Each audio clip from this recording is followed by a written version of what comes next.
thanks for reading all of that out. And yeah, thanks both to you, Nick, and to Global Animal Welfare, obviously, for inviting us to give this talk, and to you, Simon, and to Wild Welfare as well.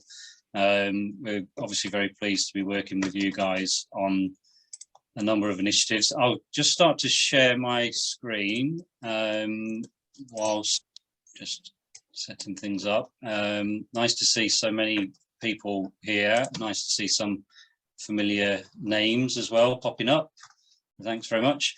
I am going to concentrate on our work in Vietnam for this, just because obviously that's where most of our work is. But obviously there is issues seeing in other Asian countries which are relevant to the information that is being given in this talk as well. And I'll talk a little bit as well about outside of Vietnam with regards to our work in China with regards captive animal welfare and with reference to elephants in particular. So as we say, I've been working with Animals Asia Foundation now for close to 20 years. And we've been only working on the elephant project for about the last 5 or 6 years, but things have advanced quite significantly for us, for Animals Asia, and for the elephants in Vietnam. So I'll start off really just with a little bit of background with regards elephants in Vietnam, and initially just start to talk about wild elephants in Vietnam. So you can see here from the map, the majority of the wild elephants that remain in Vietnam live in this province, the Dak Lak province, and they live within the Yok Don National Park. There's only a small population of wild elephants left in Vietnam, and the numbers have decreased dramatically over the last few decades. And this is the area where our team is based, working on the captive elephant welfare and looking at the issue of elephant riding. This shows the decline in the wild elephant population. So back in 1980, it was estimated that the wild elephant population was somewhere between around 1,500, 2,000 individuals, and then going all the way down to 2000, those numbers have gone down to probably below 100. And now, although there's not great data, but there hasn't been much change in that. So somewhere between 80 and 100 individuals. It's difficult to know exactly because the area in Yok Don National Park is right on the border with Cambodia. So there's a lot of transfer of individuals across the border between Cambodia and Vietnam. But essentially, the wild elephant population is under severe threat in Vietnam because there is now only a very small number. And really, it's the same story as it is in many other places, mainly habitat loss being the key thing. I put this picture here. This was a picture which we took on the outskirts of Yok Don National Park, probably about 4 years ago now. And you can see here that a lot of this area is being burnt so that it's made available for agriculture. And actually, there's elephant footprints going right the way through the middle of this picture. And it was just quite poignant to come across this. We knew there was a lot of elephant conflict in this area over the sort of weeks leading up to the point that we were there, and then there was a lot of activity from the local community in terms of trying to clear some of the forest so they could use it for agriculture.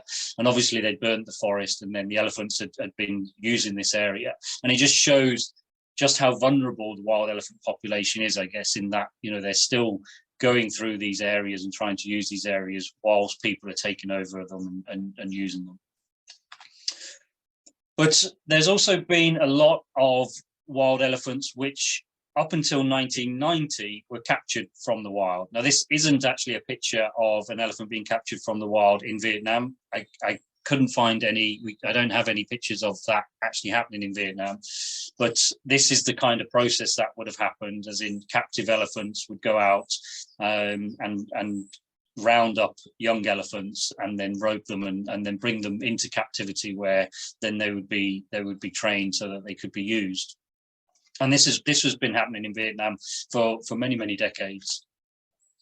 And the reasons for that really were for use in things like forestry, again, up until the 90s, when most of the forestry was stopped.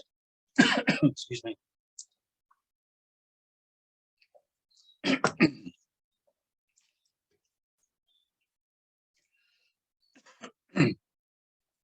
And also use in agriculture. If we look at the populations of captive elephants, we can see that the numbers have changed quite dramatically. So back in 1985, there was an estimated 500 captive elephants, and these are all wild caught elephants, been brought out of the forest, being used in forestry. If we go down the years, or closer to now, we're only now looking at around about, my apologies for that. We look at the situation for all elephants in Vietnam, the captive elephants. There are 71 in total. 25 of those are known to be in zoos and safari parks.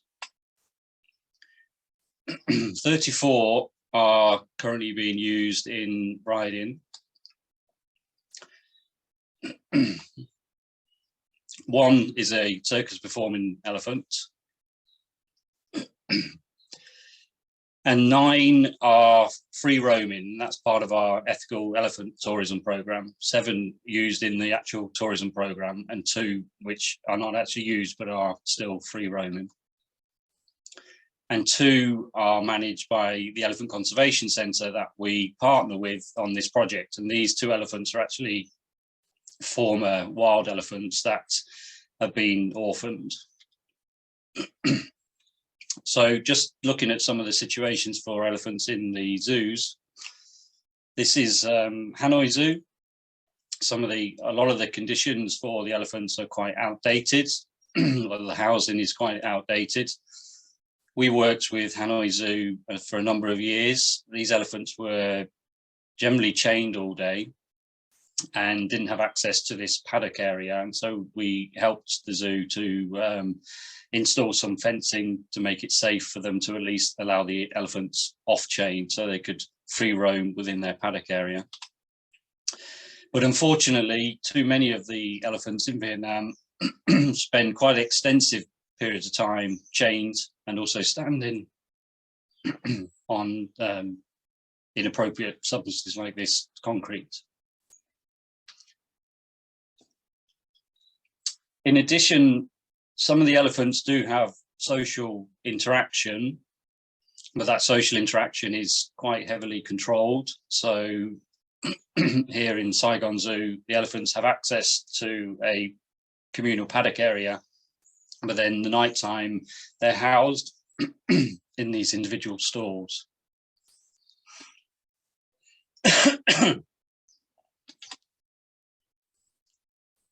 There are issues, as we see in many places, with elephants which are maybe being fed too much, suffering from obesity, which is going to cause them further welfare problems, particularly joint problems as they get older.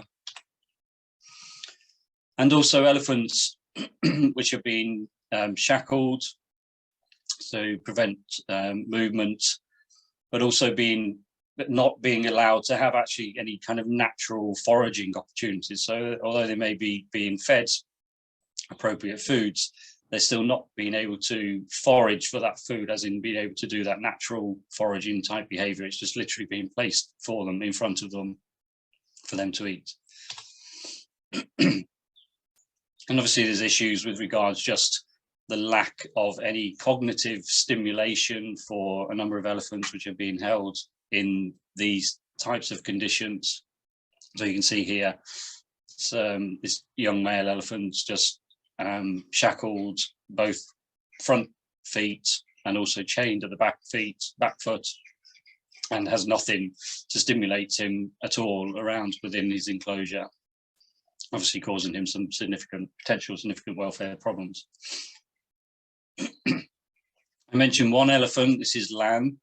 There's only one elephant now in Vietnam which is still used in elephant performances. Fortunately, through the work that we've been doing, the Hanoi circus recently ended their use of elephants in circuses, and those elephants were transferred to a safari park.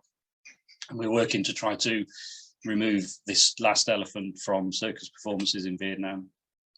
And then the majority of the captive elephants are still part of a use within tourism, and mainly within riding tourism.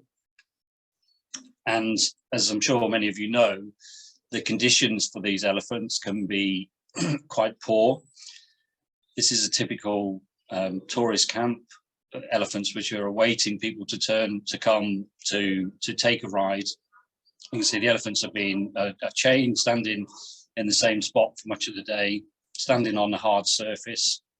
Again, very little stimulation, very little access to water if they want it, very little access to food when they want it. So being provided with very little choice during the period whilst they're at the tourism camp, and then at the end of the day, they'll then be taken, obviously, so they can go into the forest and feed and access water. But their welfare, at least whilst they're in the riding camps, is often very poor. And you can see here, this is one of the zoos which also offers elephant riding as well. This elephant obviously being held on a very short chain, with all the potential welfare issues that this type of management presents it. Elephants are also used in festivals in Vietnam, and again, this is something which we're working with the government to try to address. The area where in the Dak Dak province, where most of the elephants have come from, is very famous for both the wild elephants and the captive elephants. And this attracts people during the festival time. So bringing the elephants, dressing the elephants up, bringing them so that people can see them, can ride them, but also involving them in a series of activities, in this case, games, football games, swimming competitions, running competitions, which will inevitably have a negative impact on their welfare, as they're not only being pushed to win the race or to win the game of football for the mahouts, but also being worked in incredibly taxing, hot, humid conditions. And inevitably through that, then we see some of these injuries, which we become to see when elephants are being forced into doing some of those unnatural behaviours beyond something that they would freely do. So, just to sum up, then, the issues that we're involved with, particularly within Vietnam, captive elephant welfare is being compromised through their use in entertainment and often poor management in captivity. There are a lot of family traditions of owning the elephant. So a lot of these elephants are owned by local communities or individuals.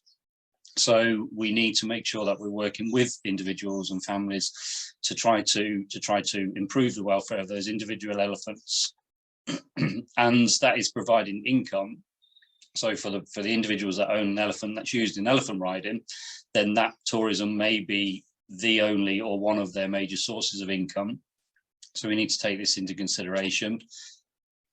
Elephants by individuals, not by the government, but by many individuals, are often considered as a domesticated species or have been domesticated. And this is something which presents a problem, because we know that elephants actually maintain their wild status. And we want people to see elephants as a wild animal, not as a domesticated animal, such as the cows or the pigs or the hens. And therefore, they will be treated differently by different people if people feel that they are an agricultural animal which has been used in forestry and agriculture for many years, as opposed to an animal which really should be out experiencing its natural behaviours in the wild.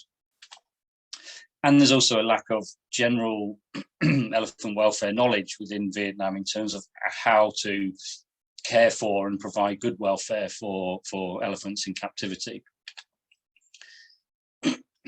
this is a little bit wordy slide, but it's just to give you a sort of a flavour of what our vision within Animals Asia is, at least for these elephants. And I'll just read it out. It's to provide care for elephants which are unable to return to the wild, provide an environment to promote their psychological well-being, whilst inspiring visitors to cherish elephants, seeing them in circumstances which replicate that natural environment.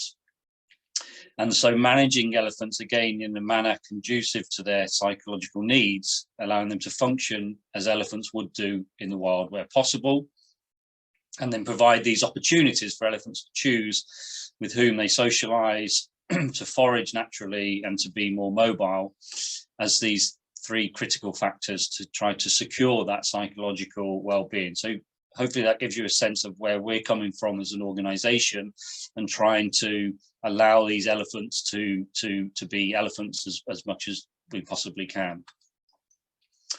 So our aim then is to provide elephants with the freedom to roam and social opportunities in natural environment, but also to provide elephant owners with an income. So we're very aware that we were going into an area when we started this where people were earning a living from the use of elephants in tourism, and that wasn't something that we could come and take away from them. We need to work again very much with people to ensure that income was secured as much as possible. We want to try to respect those family and those local traditions of people owning their elephants and having them as part of the community. So not actually taking them away from that family completely, but just trying to remove them physically into a different location, even though they're still associated with the family and the community, for them to continue to have those rituals and those traditions involving their own elephants.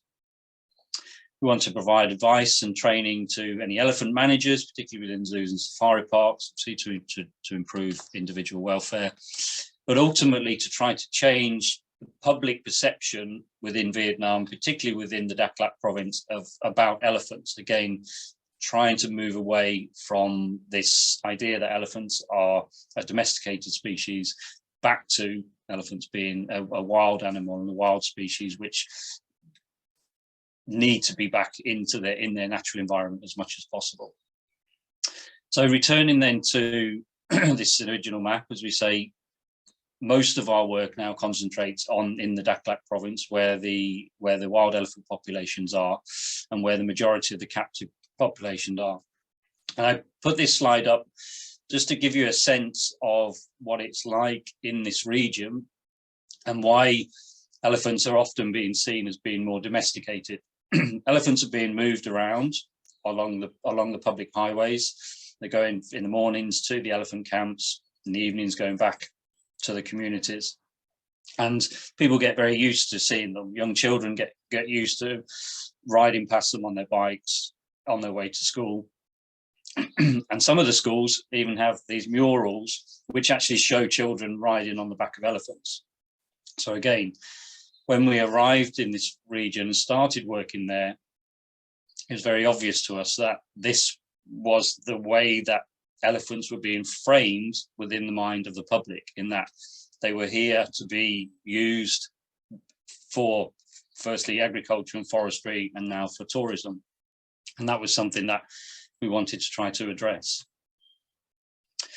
To try to bring as many people together as possible, we back in 2017, we held the first conference in Vietnam looking at captive elephants, and this brought together the national government, the local government, some of the people representing the local community, some of the elephant owners, but also experts from around the world in terms of managing elephants, both in a zoo setting but also in a tourism setting as well. And the upshot of this conference was that everybody which was there, all of the different stakeholders, resolved to develop an elephant facility to provide lifelong care for captive elephants, but as part of a strategy to end the use of elephants for tourist riding and to provide support to the elephant owners and their mahouts. And this was obviously particularly important for us. The Elephant Conservation Centre is that facility which developed and was referenced in that, at the outcome of that conference. And very soon elephants started to arrive. On the left-hand side of the screen is a young elephant called June. Back in 2015, he was caught in a snare in the Yok Don National Park, and was brought in and is being cared for at the Elephant Conservation Centre. And on the right is a young elephant called Gold, who 1 year later, 2016, was trapped in an agricultural well which had been dug to access water for the fields. And his family had obviously not been able to remove him from that situation, and so he was taken also to the Elephant Conservation Centre. And then Animals Asia have worked with a number of people to improve the welfare of June and Gold, and to improve the skills and the knowledge of the Elephant Conservation Centre staff. So here, in some of the early days, we were working with, some of you will know, Dr. Susan Makota, Elephant Care International, Erin Ivory, elephant behavioural expert working internationally, and Dr. William Schaffenaar from the Rotterdam Zoo as an elephant veterinary specialist. And these people provided a huge amount of support to the Elephant Conservation Centre to ensure that June and Gold were managed in a way which would start to improve their welfare. We've since also worked with Margaret Whitaker, who's provided, who's a behavioural expert, provided more behaviour management training for the Elephant Conservation Centre staff. And recently, Steve Coyle from Elephants Unchained, who's been working with the staff on things such as foot care. And also, we were very pleased to have the support of Wild Welfare for this project, and the Yorkshire Wildlife Park, as well as Jake Vasey, who from Care for the Rare, who have all been a part of this journey of ours of working with the government and working with the Elephant Conservation Centre to create a facility which can manage elephants and start to improve the welfare of some of those captive elephants. I'm glad to say June and Gold are in a much better position now. These were photos taken quite recently of them. Both of them have grown quite considerably. We're still a long way to go on their journey in terms of providing them with much better, a much better habitat and improving their welfare. But ultimately, they've been very well provided for by the Elephant Conservation Centre over the years, and they've received a huge amount of support, as I mentioned, from international experts, and we continue to provide that for these particular two elephants. But I want to go back then to the situation of why we really got involved in this project, and that was obviously to try to look at the problem with regards to the welfare of elephants in elephant riding. Our journey towards changing the tourism model really began now about 3.5 years ago. So back in July 2018, we were very fortunate to sign an agreement with the Yok Don National Park. This is, as you may remember, the area where the wild elephants are roaming, to change their tourism model away from elephant riding. So tourists could come to the park and then to ride captive elephants around the national park. And they wanted to change that model. They wanted to start to do something different. And so myself, and in the background is Dion, who was our former animal welfare manager out in Yok Don National Park, is no longer working with us, but she was responsible for helping to set this project up back in July 2018. So this was the old situation pre-2018. These are the Yok Don National Park's 3 elephants, all belong to the national park: Boon Kam, Ikun and Tongnang. And tourists would come into the national park and then could wait and be taken on a ride around part of the national park on the back of one of these captive elephants. With the new agreements, it meant that tourism riding in the national park was stopped. And these are the 3 elephants now, Bunkam, Mikun and Tongnang, all of which now, during the day, have freedom to roam in the national park, and visitors come and then are taken with a guide into the forest to find the elephant, and then can roam with the elephant. And again, then just get the opportunity to experience an elephant being an elephant, experience the elephant in its much more natural environment, and have the opportunity to learn more about the elephants as individuals, but also to learn about the need to protect the environment, the national park, for the wild elephants as well as the captive elephants. And this program also incorporated not just the elephants, but also their mahouts as well. So the mahouts that were managing the elephants under the riding tourism remain the same, and they continue to care for their elephants. And what we saw was a change in the mahouts, which was quite significant. And I think this was something which we hadn't really expected. But the mahouts were very pleased to see their elephants being given that freedom just to be elephants. And this was something which I suppose, we kind of thought that, yes, for many of these mahouts, then the riding wasn't particularly an issue. But actually, as we began to speak to people, then speak to many of the mahouts, then also they haven't liked doing the riding. It's not something that they wanted to continue. And they were very pleased to get involved in this program. And then obviously they become the ambassadors for the program really themselves, because then they can talk to the tourists, tell them more about their individual elephant, and they get much more opportunity to be able to be the voice for the elephant than they would if you're just sort of spending maybe 10, 15, 20 minutes with people riding on the back of your elephant. And then see, tourists can go out and from a safe distance with a guide and also with the mahout present, can follow these elephants for a number of hours, can follow them for the whole day into the national park and just watch them be elephants. I've got a short video, which I'm hoping will play, and hopefully will give my voice a little bit of time to recover as well. I'll play it now.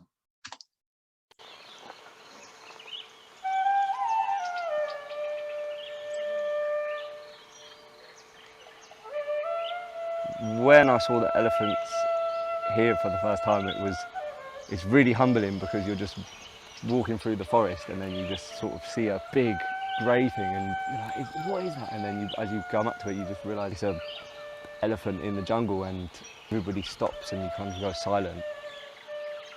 It's just really nice to see them in their natural habitat, doing what elephants are meant to be doing.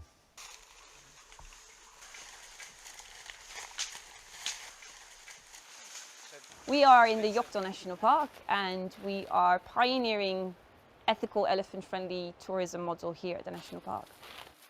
Visitors here can go on an elephant experience, half-day or full-day tour in the National Park, off the beaten track, observing elephants being elephants in their natural habitat.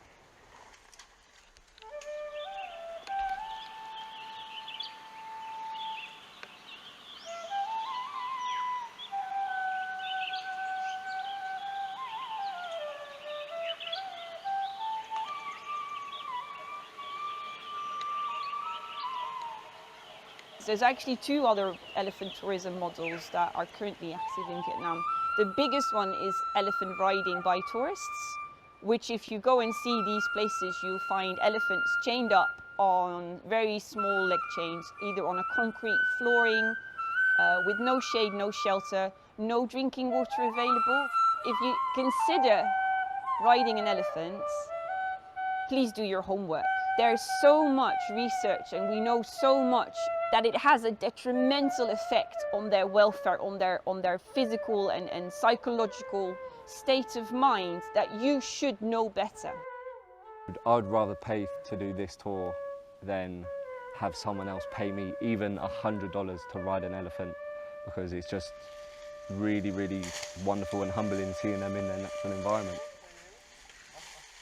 This project improve the health of elephants because we don't serve the elephant riding. So all the daytime, elephant can roam in the forest and they can look for the food by themselves. The changes we've seen in the elephants throughout this process are huge. They're round, they're healthy, their eyes are clear, their skin is nice and thick, no parasite bites, no injuries, no scratches. These elephants here in the Yok Don National Park are the healthiest elephants in Vietnam. My dream for this project is that it gets so big that elephant tourism riding will end in Vietnam. And to do that, we need more visitors here so that we can expand the project and we can bring in more local elephants. And we can start working in other areas of Vietnam, copying this model.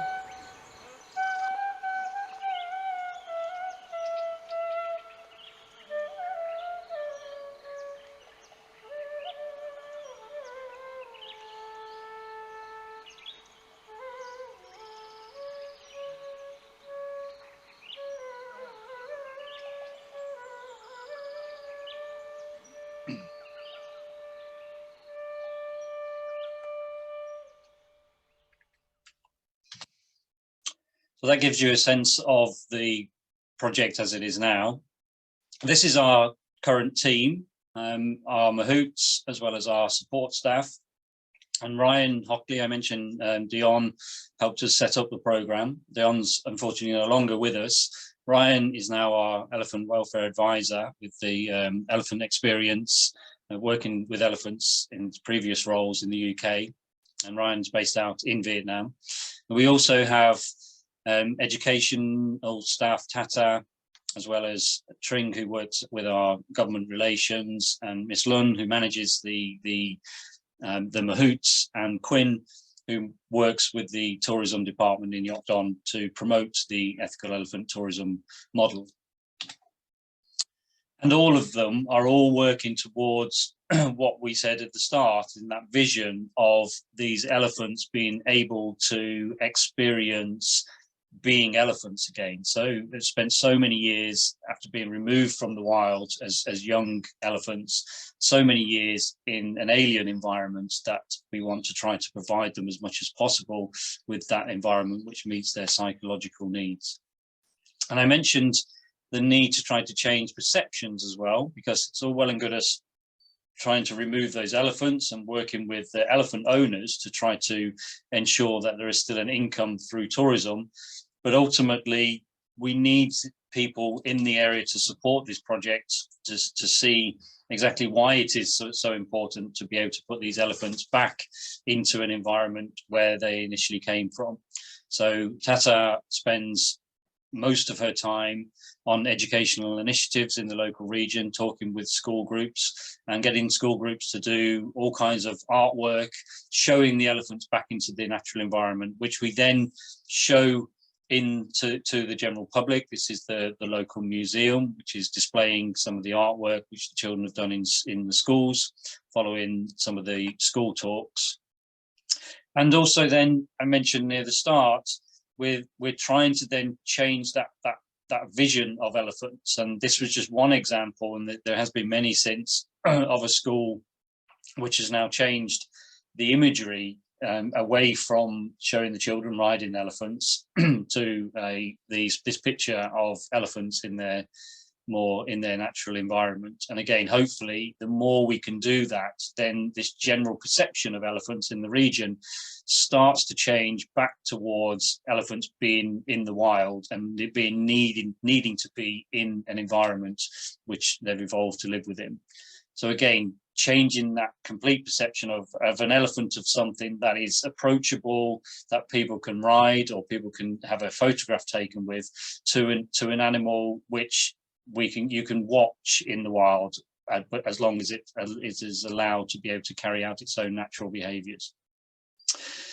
just briefly introduce you to some of the elephants.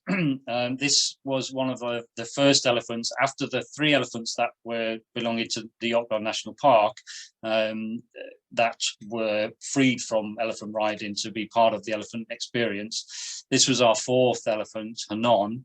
Unfortunately, Hanon's no longer with us. She was an elderly elephant when we took her into our care.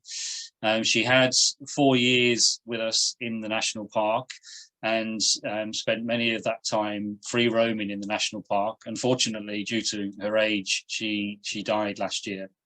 But she did at least have the last few years of her life free from some of the stresses that she was involved in at the riding camp.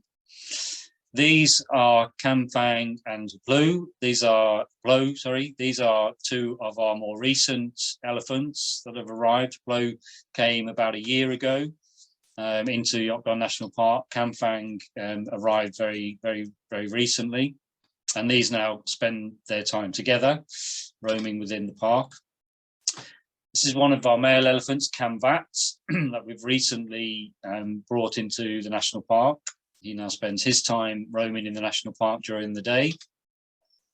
And this is our most recent elephant, Hablu. And Hablu arrived with us just at the end of last year. And this is her now in the national park as well. So you can see the numbers of elephants that we've got are increasing, but we say there are 38 elephants in the regions, and still a number of them are still involved in riding. So we still have a lot of work to do. But what we do have is support from within the local community. So over the years, we've been attending community meetings, government meetings, and surveying, talking with the elephant owners and the community. And we found that there is a lot of support from within the community to change the model, to change the income model to something which is much more elephant friendly. So we're now able to move forward, not just with the support of the national park and the government, but also with the support of the elephant owners as well. And at the end of last year, then we signed an agreement with the regional government to convert the tourism model for the whole of the province away from elephant riding into more elephant friendly tourism models. And in addition to that, that also helps us to address the use of the elephants in the festivals as well. So we're now in discussions with more elephant owners, sort of 2 regions that we work within, where most of the elephant camps are. The area where the Yok Don National Park is where we've been working with the elephant owners and working to get their elephants into the national park. There's another area, it's about 80 kilometers away, called Lac Lake, and we're looking now at setting up a second tourism model in the Lac Lake region, which will hopefully in the future accommodate all of the elephants in that region as well, and provide an income for those owners, with people again coming to observe the elephants in a more natural setting. And then finally, not forgetting the elephants in the captive situations in the zoos and the safari parks. You say we estimate that somewhere around 25 elephants in these situations. Many of them were wild caught. Many of them have been in the Dakhla province and then been sent out to the zoos by the government. And we do want to work to improve their welfare. We've been working now for many years with behaviour experts, Gail Orley and Margaret Whitaker, on welfare improvements, not just for elephants, for all animals in captivity, but particularly with a particular reference with elephants in a number of the workshops. And this was in China. So working with the China Zoo Association, they very much embraced us to bring experts like Margaret and Gail into China to visit zoos, to be able to provide that behavior management expertise to the elephant keepers, which is seeing welfare improvements on the ground. Recently, obviously, that's all switched because we haven't been able to get into China and Vietnam. We haven't been able to get international experts into China and Vietnam. Recently, that switched online, and this of the last year, we held some online webinars in conjunction with Animal Concepts and Sabrina Brando. This is Jerry Crichton, who used to be from Dublin Zoo. Many of you will know is an internationally renowned expert in elephant management. And he's been delivering webinars which are then delivered in Chinese to the elephant keepers.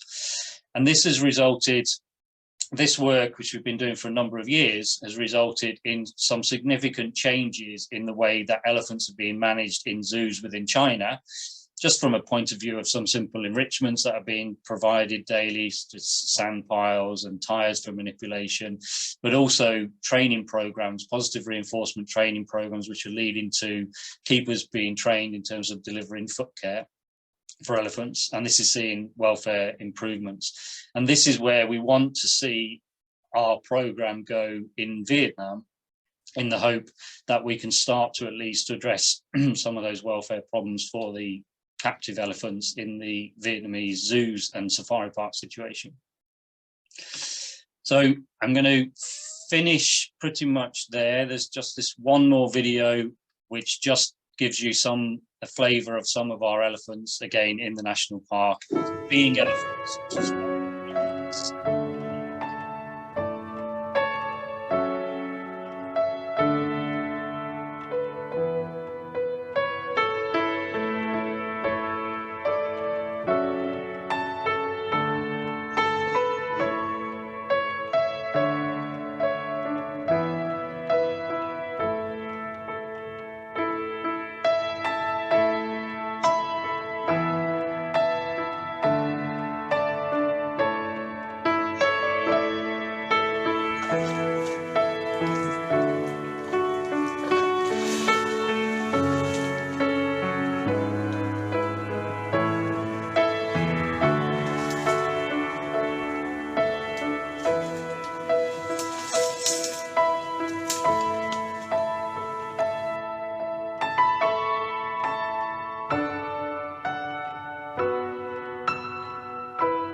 Just to say thank you to the Olsen Animal Trust.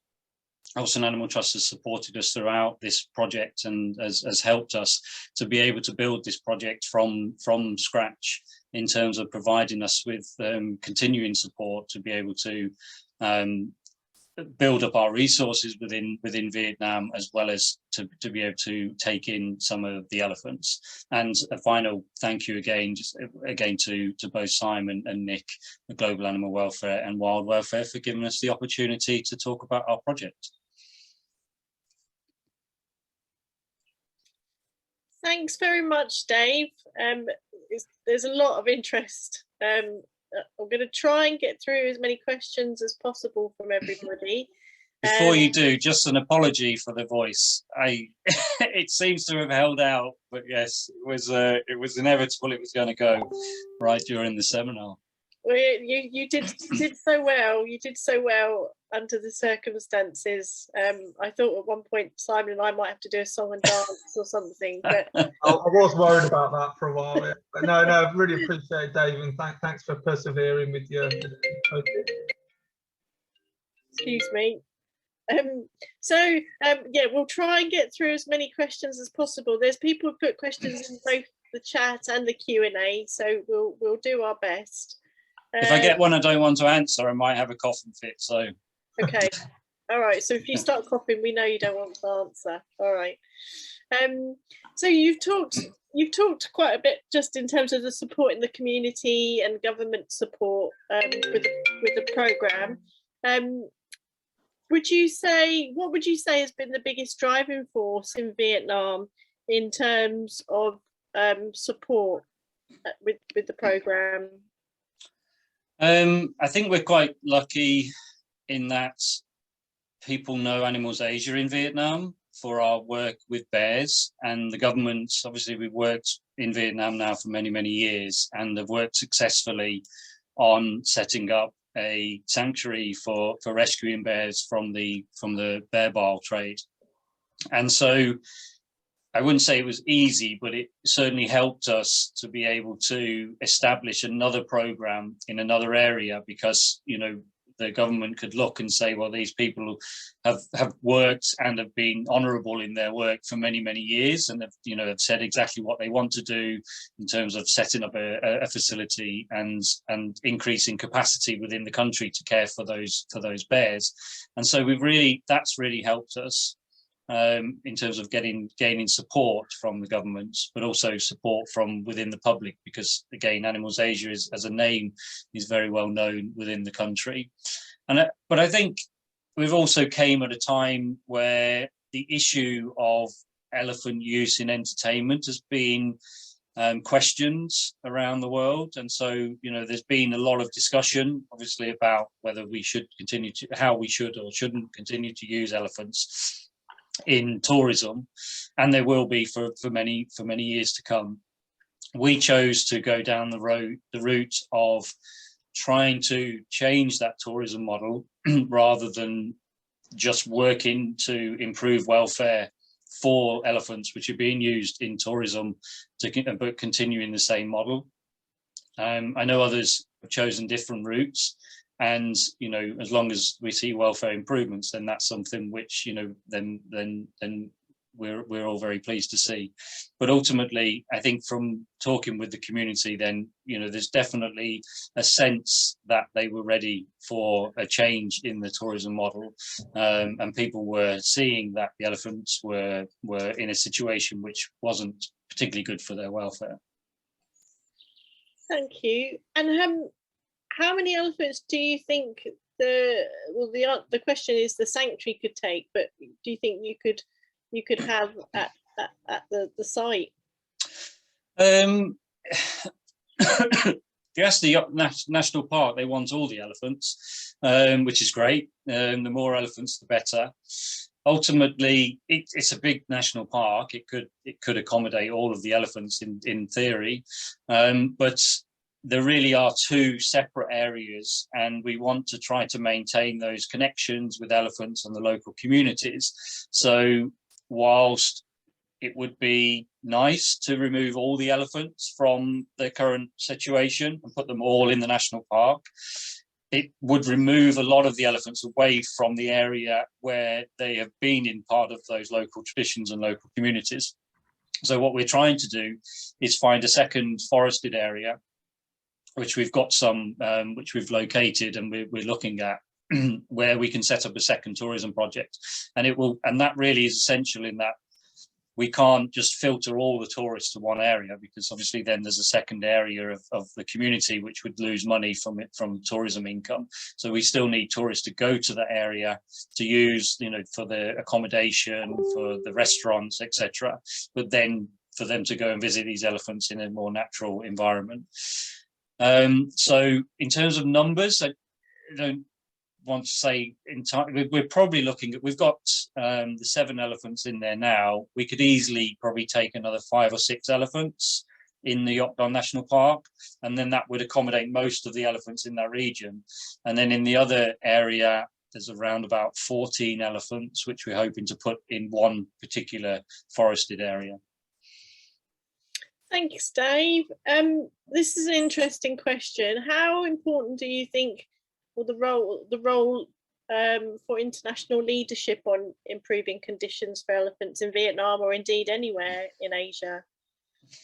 I think that differs depending on country, very much. And as I say, that's why I've tried to sort of limit most of our talk in Vietnam. We didn't have the elephant expertise in terms of elephant management in Vietnam, just wasn't really there. So the people which were asking us to help them were from the Elephant Conservation Centre. because they didn't have the expertise to actually care for elephants, and yet they knew they were going to receive elephants. And so we've provided some of that expertise.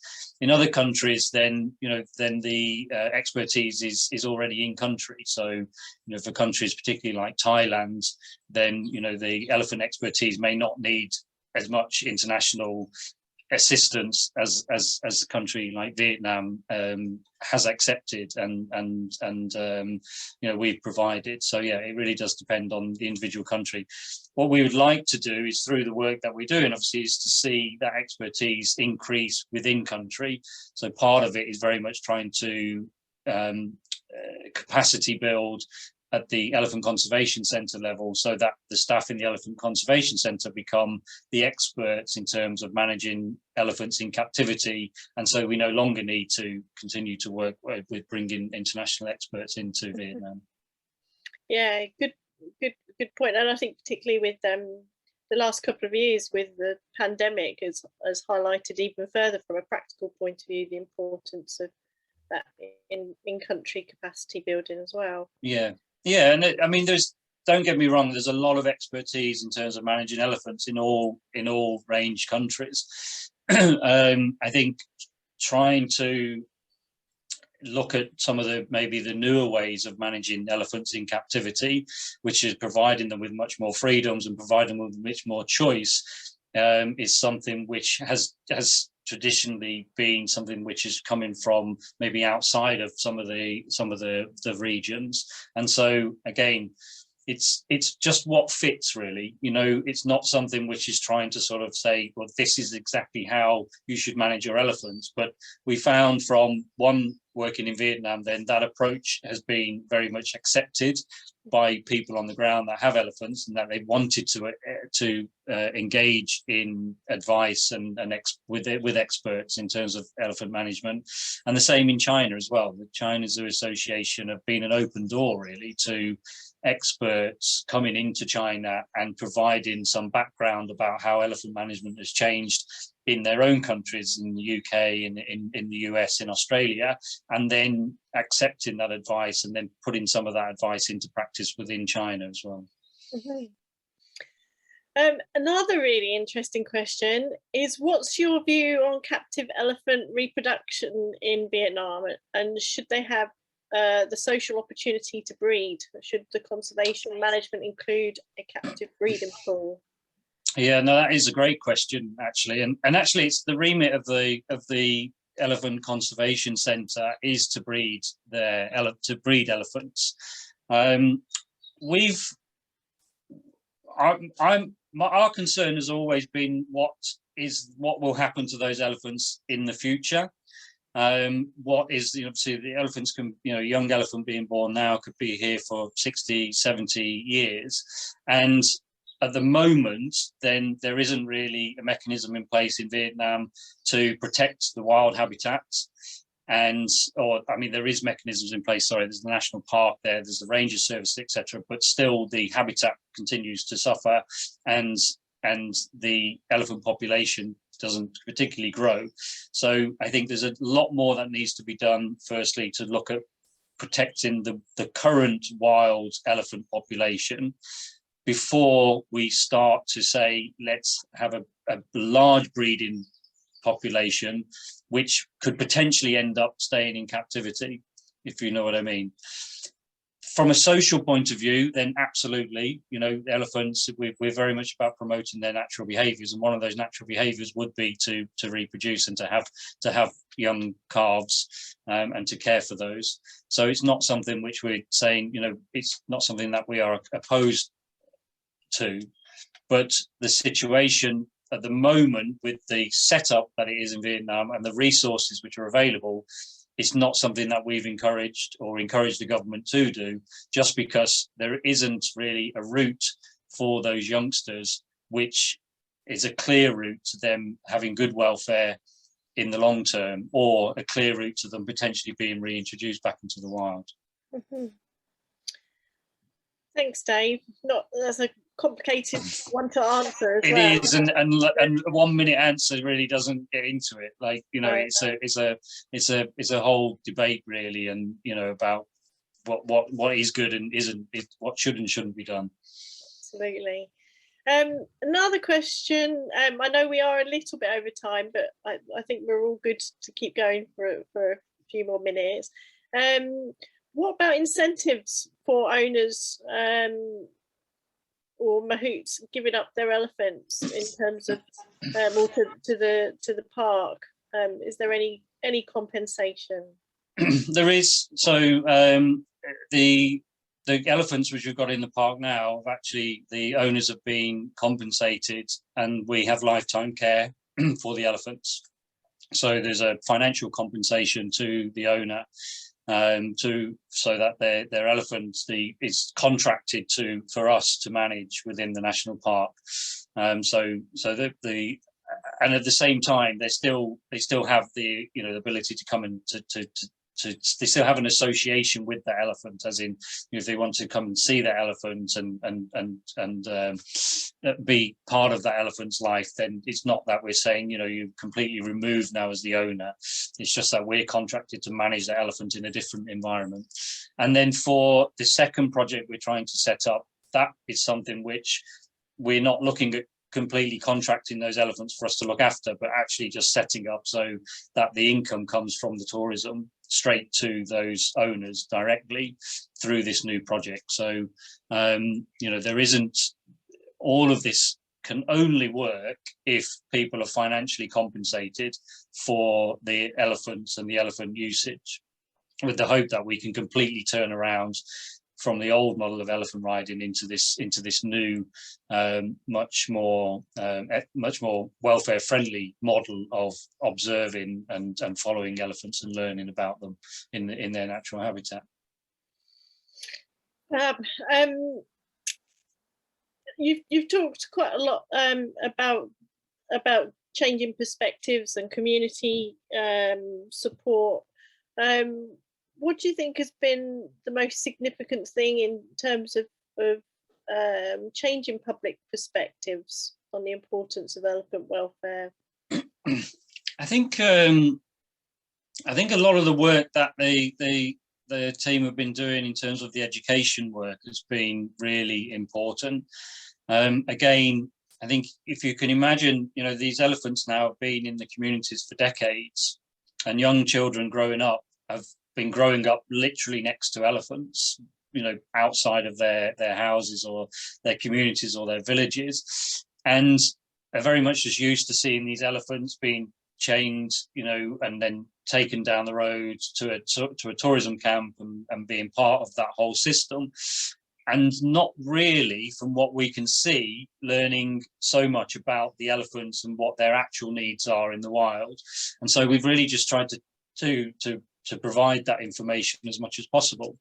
And it really doesn't take much then for people to want to see the change themselves happen in their local community, for the young children to say, yes, we completely support what you're saying. Let's look at this elephant to see what the elephant would choose. If you give the elephant the opportunity, will you choose to stay in that environment where you're living amongst people and you're having very little social interaction and little access to a natural forest, or would you prefer to spend your time in the forest where you've got the opportunity to socialize with other elephants? The young children are knowing what the answer is, and so it's been quite an easy message, I guess, and that helps to change that public perception, and that then brings along the rest of the community, I think, as people start to actually see that is in the best interests of the elephant. And as long as those elephants aren't being completely removed from them, as in, they're being taken to a completely different country or a different area within Vietnam, they're only being taken to another physical location within their community, then people have happily accepted that. Thank you. We're trying to get through as many of these questions as possible. A question here, which I think could actually apply to a number of people on the call. This one was from a student veterinary nurse, but what ways could we help and support the programme? But I'm sure there's people from other walks of life who would be asking a similar question. Yeah, I mean, that's a difficult one, really. I mean, obviously, we're not looking for expertise on the ground that we don't already have. So it's not something we can sort of say, oh yes, we have a program of being able to bring in student veterinary nurses or animal managers. Unfortunately, we're really trying to where we are doing that, then we're doing that for people in Vietnam. So, you know, we currently have an intern working with our team who's a vet and learning about elephant management, who's a Vietnamese intern, and so that expertise is very much going into the country in terms of capacity building. So yeah, I think from outside at the moment, from an international perspective, it really is just helping us to promote the work that we're doing to try to so that obviously more people know about this, and then hopefully when tourism starts again, then people will actually travel to Vietnam and come down to Yok Don National Park to go and see the elephants. I'll mute myself. Another question which I think is probably aimed at the elephants that are still in the zoos. Is there a plan to repopulate the elephants, and how would it be achieved? I think that's where it's aimed at. Does that mean repopulating the wild, or I'm not in terms of a wild? There's no. I mean, there isn't a plan for us. We're not working on the wild elephant population. That's mainly done through working groups with the government, with WWF. We're involved in obviously habitat protection work, and with the national park rangers as well. Again, it comes back again to that issue with regards to captive population and whether the captive population could actually supplement the wild population. Again, potentially they can, and potentially if the system was set up in place where we could guarantee the future of young elephants being born in Vietnam, then potentially they could be released. But the issue that is in Vietnam is that most of the elephants, there's not many young elephants in Vietnam, so even the chances of elephants becoming pregnant and having youngsters now is very, very slim. Elephant Conservation Centre have been working on this for many years and monitoring elephants, and they've had a number of pregnancies which unfortunately haven't resulted in live births or have, and then the youngsters have died. And so it's not really that. At the moment, there's not many opportunities to help repopulate the wild elephant with the captive elephant population. Thanks, Dave. I'm just looking at the time, Simon, and I've tried to amalgamate some of the questions that people have done a great job, Nick.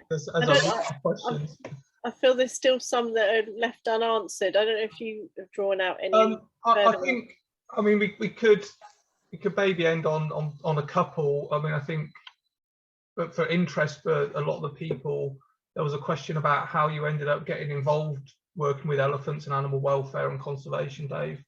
But maybe we'll just, you've sort of already alluded to the work with the mahouts and community engagement and how you change attitudes with the people working with the elephants and living with the elephants. But this one relates to similar work in India, where they found that the mahouts, their welfare is diminished, and they have seen mahouts getting bored and turn into alcoholism and other negative impacts on the mahouts when their elephants have been taken away, or their elephants haven't necessarily been taken away from them permanently, but the elephants are spending more time in the wild or in the national park, so the mahouts don't have as much connection or engagement with their animals. So I didn't know if you'd seen anything like that in Vietnam.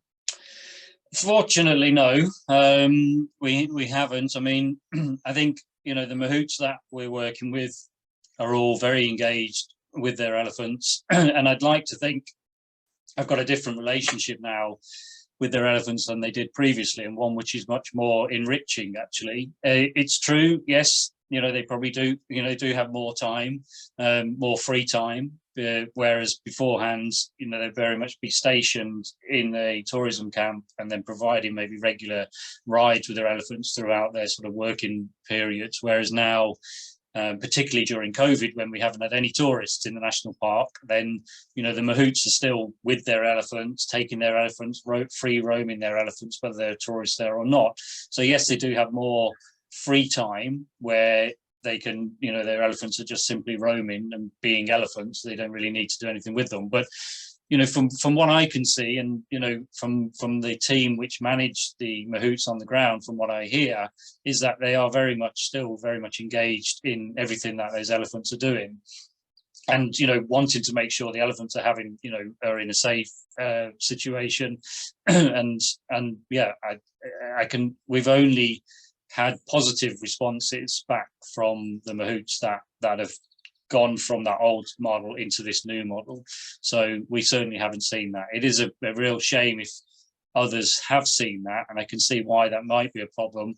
And that maybe, you know, we do involve our mahouts in everything that we do within our organization, and you know, maybe that's something which, you know, others could look at, and sort of making sure that they're much more involved in everything as part of the organization, not just the looking after the elephants themselves. I know the mahouts will definitely be glad when the tourists are back, because I think they also like to engage with the tourists as well. So, you know, they like to talk about their elephants. Okay, great, thank you. And maybe just 1 minute on a bit about your career and how you got where you are, and probably people fishing for career advice and career progression. So yeah, any advice you can give to potential people interested in animal welfare or elephant conservation? Yeah, I mean, yeah, I'm not sure too much. I mean, I suppose I got where I am because I'm like a Jack Russell who doesn't let go of something. That would pretty much be the way it's happened. I got involved in Animals Asia after doing some traveling myself, and actually seeing bears being traded in bear farms in Vietnam back in 1999, 2001, sorry, and then contacted Animals Asia, and, you know, found out about this great organization that were working to address the bear farming issue, and got involved that way, and then just really dedicated my time to helping them to raise awareness about the work that they were doing. And then the projects really sort of came up because I was in countries in China and in Vietnam and seeing these things happen, and it was an obvious need that nobody was addressing. There wasn't anybody addressing there wasn't anybody working with the Zoo Association on welfare. I'm not an expert in captive animal management. I've never worked in a zoo, but what I could do was facilitate people to come and do that role.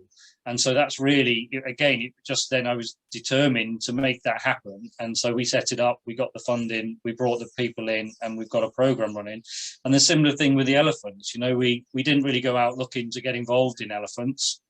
The Elephant Conservation Centre came to us and said, we know you work with some of the zoos across Asia on welfare improvements. Is this something that, you know, you could maybe come and see our project and work with us? And instantly from going there, we realized there was a much bigger problem in terms of the welfare of the elephants in riding camps. And yet, you know, it was quite a manageable one because there's only a small number of elephants. And, you know, if we set it up in the right way, which I feel we have in terms of engaging with people and trying to go with the change all the way, then, you know, it's been successful. So, yeah, from a personal point of view, I think it is just sort of perseverance and just kind of keep going and taking the knocks that you get, you know, from these projects, and just trying to make sure that, you know, you're heading in the right direction, and always having that vision. And our vision for the elephants obviously is back to nature as much as possible. I hope that helps in a minute. I think it's about 3 minutes, but sorry. No, it's they're all big questions and big topics to try and answer in a very short time. So I appreciate. And sorry for any questions that we haven't covered properly. We have run out of time, unfortunately. There was one comment, Dave, because some of the videos were a bit sticky for some people to watch. So okay. Will there be a link available? I know we'll obviously share this recording, but will the link to some of your videos, are they available anywhere? Yeah, I can send them. Yeah, they're on YouTube, I think. So yeah, I'll send over the links and you can add them as well. Lovely. Fantastic. Thank you very much, and thank you everybody for joining as well. Yeah, thanks very much, everybody. Thanks, Nick and Simon, and again, thanks very much for persevering with my sore throat. Well, so it's very kind of you all. Very much. Everyone felt for you, but yeah, you did very well to get through. Thanks, everybody. Thank you. Thank See you. you. Bye. Bye. Bye.